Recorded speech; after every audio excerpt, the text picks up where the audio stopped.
Welcome back, I'm Rachel, and in this video I'm going to go over the structure and function of the medial marginal vein. Firstly, where is this vein located? The medial marginal vein is located on the medial side of the dorsal surface of the foot. If we take a closer look at the veins on the dorsal surface of the foot, we can see the medial marginal vein highlighted in red. Where does this vein originate?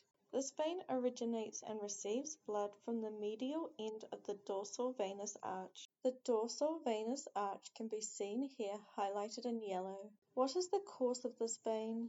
This vein runs proximally along part of the medial side of the dorsal surface of the foot. This vein ends by continuing on as the long saphenous vein, seen here highlighted in yellow. What is the function of this vein? This vein functions in the transportation of deoxygenated blood further up the medial side of the foot. From this vein, the blood runs through the long saphenous vein and onwards on its way back to the heart. And that concludes this video on the structure and function of the medial marginal vein. I hope you found it helpful. Thank you for watching. If you want to support this channel, please subscribe and check out more of my videos.